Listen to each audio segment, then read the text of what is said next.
વંદનીય ગુરુજનો, વડીલો અને ભગીનીઓ, કાળના ઘેરા તિમિરમાં ઝગમગે એ જિંદગી, આસમાં તૂટી પડે પણ ના ડગે એ જિંદગી. શાંત હો આકાશ તો ઉડે પતંગો બેશુમાર, શૂન્ય કિંતુ આંધીઓમાં પણ જગે એ જિંદગી.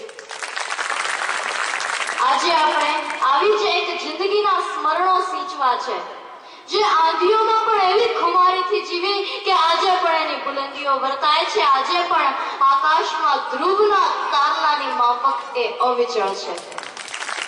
એક આદર્શ સત્યાગ્રહી, શ્વેત કાંતિની ગંગોત્રી, ધૈર્યવાન, સ્થૈર્યવાન, ધૈર્ય અને શ્રદ્ધાનું આદમકદ, રાજપુરુષ, યુગ પુરુષ, લોહ પુરુષ, ભારતના ભાગ્ય વિધાતા, અગણિત વિશેષણોથી નવાજીએ તો સમય ઓછો પડે ને શબ્દોએ ટૂંકા પડે એવું ઝવેર રત્ન એટલે શ્રી સરદાર વલ્લભભાઈ પટેલ, જેના માટે કવિશ્રી સુંદરમ કહે છે કે શબ્દ તણા બસ તારે બાણ, ઢળી જતા શત્રુના પ્રાણ, ગુર્જર હિન્દ અખિલના તંતુ, તે બાંધ્યા તે દીધા વાણ.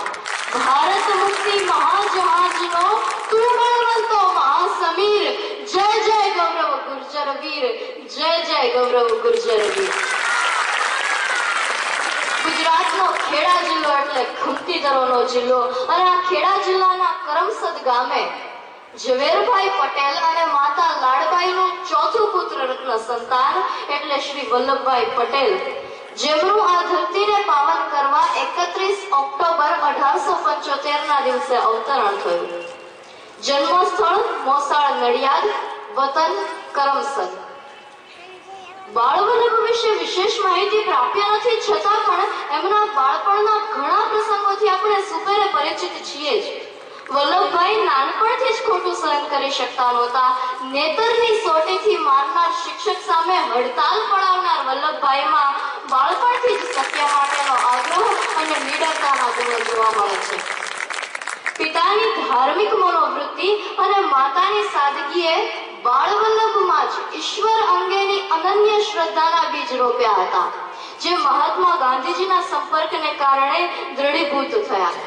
કદાચ બાળ વલ્લભના મનમાં જ વસી ગયું હશે કે આ માટીમાં જન્મ્યો છું, આ માટીમાં જીવીશ હું, આ માટી મારી કાયા, આ માટી મારી માયા, આ માટીમાંથી માટી, આ માટીમાં ભરીશ. 1875 માં જન્મ, 1891 અંગ્રેજી 5મું ધોરણ કરમસદમાં રહીને જ ભણ્યા. એ વખતે અંગ્રેજી 5મા ધોરણથી શરૂ થતું. 1893 કરમસદથી પેટલાદ પગપાળા જઈને ભણ્યા. 1893 ઝવેરબા સાથે લગ્ન. 1897 નડિયાદની સરકારી શાળામાંથી મેટ્રિકની પરીક્ષા પસાર કરી. 1900 ઘરે જ અભ્યાસ કરીને જિલ્લા વકીલની પરીક્ષા પસાર કરી અને ગોધરામાં વકીલાત શરૂ કરી. 1912 middle temple college, England barrister પ્રથમ વર્ગ પ્રથમ નંબરે ઉત્તીર્ણ થયા. 50 પાઉન્ડનું પ્રથમ ઇનામ પણ મેળવ્યું, પરંતુ પ્રયાણ ભારત તરફ કર્યું. ઠીકઠાક સુખી ઘરના કહી શકાય એવા વલ્લભભાઈ એ સમયે વૈભવી પાશ્ચાત્ય ઢબનું જીવન, સૂટ બૂટ અને પત્તાની બ્રિજની રમત સાથે જીવનનો લગભગ ત્રીજો ભાગ પૂરો કરી ચૂક્યા હતા. પરંતુ 1917 એમના જીવનમાં જે વળાંક આવ્યો એનાથી આપણને આપણા આજે જેને ઓળખીએ છીએ એ વલ્લભભાઈ મળ્યા. ઈસવીસન 1917, ગામ ગોધરા. પ્રસંગ ગુજરાત પરિષદનું રાજકીય અધિવેશન અને વલ્લભભાઈનો હોદ્દો મંત્રીનો. આમંત્રિત તરીકે ઉપસ્થિત હતા શ્રી બાળ ગંગાધર તિલક, શ્રી મોહમ્મદ અલી જિન્હા અને શ્રી મોહનદાસ કરમચંદ. એ વખતે વલ્લભભાઈને ગાંધીજી વિશે સંપૂર્ણ પ્રતીતિ થઈ ગઈ કે આ એક નોખી માટીના જ માણસ છે, જે તિલકજીને પણ કહી શકે કે આપ અડધો કલાક મોડા આવ્યા તો સ્વરાજ પણ અડધો કલાક મોડું આવશે. અને જિન્હાજીને માતૃભાષામાં જ બોલવા આગ્રહ કરે. અને એ સમયે સ્વતંત્રતાના ઓરતા સજાવીને ઉભેલા વલ્લભભાઈના સરફરોશીના શિખરો પરથી મહત્વાકાંક્ષાનો લાવારસ ફૂટી નીકળ્યો.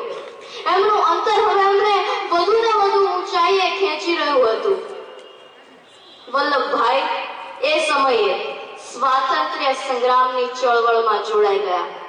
1917માં સક્રિય રીતે કાર્યરત થયેલા વલ્લભભાઈના જીવનમાં ત્યારથી સ્વાતંત્ર્ય સંગ્રામની અવિરત લડતનો પ્રવાહ શરૂ થયો.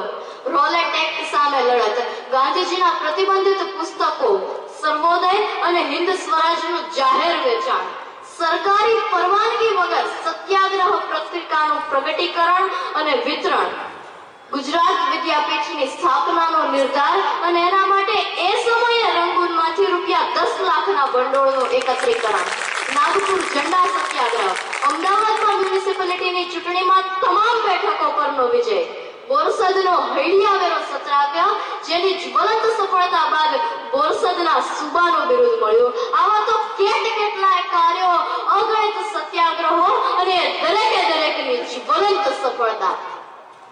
1917 થી શરૂ થયેલી આ યાત્રાએ 1928માં એક અભૂતપૂર્વ સિદ્ધિ હાંસલ કરી.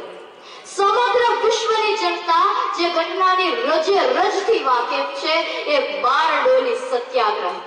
અંગ્રેજ સરકાર સામે કાળ બનીને ઝપટી પડેલા વલ્લભભાઈએ આ સત્યાગ્રહમાં અકલ્પનીય, અવર્ણનીય અને અદ્વિતીય રીતે વિજયનો અંગીકાર કર્યો.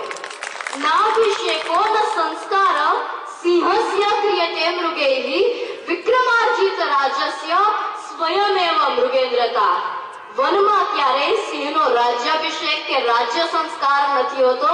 પોતાના પરાક્રમથી પ્રાપ્ત કરેલા રાજ્યનો એ સ્વયં મૃગેન્દ્ર વનરાજવીર કેસરી બની જાય. અને એ સમયે વલ્લભભાઈને પ્રસંગોચિત અને વ્યક્તિત્વોચિત બિરુદ મળ્યું, સરદાર. ત્યારથી શ્રી વલ્લભભાઈ સરદાર તરીકે ઓળખાયા, પરંતુ વાસ્તવમાં એ જ ભારતના ખરા સરદાર હતા, છે અને રહેશે. 1930માં પણ મીઠાના કાયદાનો ભંગ કરવા ગાંધીજીએ જે દાંડી કૂચનો કાર્યક્રમ જાહેર કર્યો એનું પણ સમગ્ર આયોજન વલ્લભભાઈએ જ કરેલું હતું. વારંવાર જેલમાં ગયા અને છૂટ્યા પછી પણ એમની લડતનો અવિરત પ્રવાહ ચાલુ જ રહ્યો. જેમ શત પહાડ શિખરથી જો ધોધ ભૂકવતો જાય, જેમ ખુશ કાલકો યોધો નિજ અશ્વ નચવતો જાય, તેમ સત્ય તણો શોધક નિજ પંથે દસે સદા અવિરામ. એ સુગત કાજ કો નવ કહેજો, પ્રભુ દે એને વિશ્રામ. ઈસવીસન 1942માં બીજા વિશ્વ યુદ્ધને અંતે જાપાનની સેના જ્યારે દેશના સીમાડે આવીને ઊભી ત્યારે અંગ્રેજોએ પાછા ખસવું પડ્યું. એ સમયે બ્રિટિશરોના દિલ દિમાગને ચૂર કરી નાખે એવો વ્યંગ કરતા સરદાર સાહેબે એમની લોકબોલીના લહેકામાં કહેલું કે આપણે 3 હઠ વિશે સાંભળ્યું છે: સ્ત્રી હઠ, બાળ હઠ અને રાજ હઠ. આ અંગ્રેજોએ ચોથી હઠ શરૂ કરી છે, પીછે હઠ. 1942માં ગાંધીજીએ હિન્દ છોડો આંદોલનની જાહેરાત કરી એ પહેલા જ સરદાર સાહેબે અંગ્રેજોને ચોખ્ખા શબ્દોમાં જણાવી દીધેલું કે હવે તમે અમારું રક્ષણ કરી શકો એમ નથી. અમે અમારા જાનની બાજી લગાવીને અમારા રાષ્ટ્રનું રક્ષણ કરીશું. હવે તમે અહીંથી ટળો. 1947 માર્ચ લોર્ડ માઉન્ટબેટન ભારત આવ્યા અને 4 જૂન 1947ના રોજ એક અખબારી પરિષદમાં જાહેરાત કરી કે સત્તાની ફેરબદલીનો દિવસ 15 ઓગસ્ટ 1947 આવી શકે છે. અને અંતે દિવસ આવી પહોંચ્યો જ્યારે શ્રી મેઘાણીજી લખે ને આખો દેશ નાચી ઉઠે કે મુક્તિને ક્યારે નિજ રક્તો રેડણ હારે પાયો, સાગરને પારે સ્વાધીનતાની કબરોમાં મહેક્યો અને બિસ્મિલ બેટાઓની માતાના ભાલે મલકાયો કસુંબીનો રંગ. દરેક સ્વાતંત્ર્ય વીરની આંખ ત્યારે કેટલી વરસી હશે જ્યારે ભારતનો તિરંગો સ્વમાનભેર પહેલીવાર સ્વતંત્ર ભારતમાં લહેરાયો હશે. કેટલાય દિવંગત આત્માઓ આકાશમાંથી પોકારીને કહેતા હશે કે ઝંડા અજર અમર રહેજે, વધ આકાશે જાજે. અજબ કોઠાસૂઝ, ઓછા પણ ધારદાર શબ્દો, વ્યક્તિને એક જ નજરમાં પારખી લેવાની કુશળતા અને અજોડ સંગઠન શક્તિ એ સરદાર સાહેબના લોખંડી વ્યક્તિત્વના પાસાઓ હતા. અને એમના થકી જ એમણે અંગ્રેજોનું ભારતને દેશી રજવાડાઓના મારફતે છિન્ન ભિન્ન કરી નાખવાનું ષડયંત્ર રફે દફે કરી નાખ્યું. માત્ર 2 જ વર્ષના ટૂંકા ગાળાની અંદર 565 માંથી 562 દેશી રજવાડાઓને એક કર્યા બાદ સરદાર સાહેબે જે કડક નીતિ અપનાવી અને લશ્કરી રાહે જુનાગઢ અને હૈદરાબાદને ભારતીય સંઘમાં જોડી દીધા, તેના મીઠા અને કાશ્મીર પ્રશ્ને સરદાર સાહેબની સલાહ ન માનવાના માઠા બંને પરિણામો આજે ભારતની પ્રજા ભોગવી રહી છે. સરદાર સાહેબે જ્યારે 2 જ વર્ષના ટૂંકા ગાળામાં અખંડ ભારતની ઇમારત ઊભી કરવાનો અદ્ભુત ચમત્કાર કરી બતાવ્યો, ત્યારે માઉન્ટ બેટને પણ કહેવું પડ્યું કે અમને એમ હતું કે ભારતને એક અખંડ રાષ્ટ્ર બનતા 15 વર્ષ જેટલો સમય લાગશે, પરંતુ સરદાર સાહેબે ચમત્કાર માત્ર 10 થી 15 મહિનાઓમાં કરી દેખાડ્યો છે. સરદાર સાહેબના વિશાળ વ્યક્તિત્વ, વિરાટ જીવનધારામાંથી તો એક આચમન લેવાય ને તોય ઘણું છે. પરંતુ અંતે 15 નવેમ્બર 1950 ના રોજ સરદાર સાહેબને ઘણા સમયથી પીડતી પેટની પરેશાનીએ અંતિમ તબક્કામાં પ્રવેશ કર્યો. અગમ્ય શક્તિનો પરચો આપતા અખંડ ભારતના શિલ્પી સરદાર સાહેબે જ્યારે 15 ડિસેમ્બર 1950 ના રોજ એક જ મહિનાની ટૂંકી માંદગી બાદ સવારે 9:37 કલાકે મહાપ્રયાણ કર્યું, ત્યારે સમગ્ર દેશના હૃદયમાંથી એક ગગનભેદી ચિત્કાર છૂટ્યો. અશ્રુઓની જળધારાએ હાહાકાર મચાવ્યો. વેગીના વાયુમંડળે ચક્રવાત સર્જ્યો. પૃથ્વી પોતાના પનોતા પુત્રને પોતાનામાં પાછો ખેંચી લેવા કંપી ઉઠી અને સૂર્યની લપકયગન જ્વાળાઓ વધુ તેજસ્વી થવા આ તેજોમય ચૈતન્યને પોતાના તરફ ખેંચી રહી. પંચમહાભૂતનો બનેલો સરદાર વલ્લભભાઈ પટેલ નામનો આ નશ્વર દેહ ફરી પંચમહાભૂતમાં ભળી ગયો. આત્મા તો અજરમર છે, પરંતુ નશ્વર દેહનું શું મૂલ્ય છે એ સમગ્ર વિશ્વએ એ દિવસે જાણ્યું.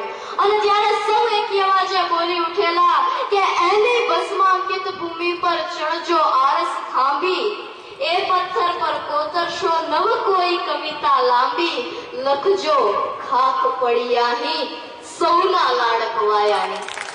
વંદે માતરમ.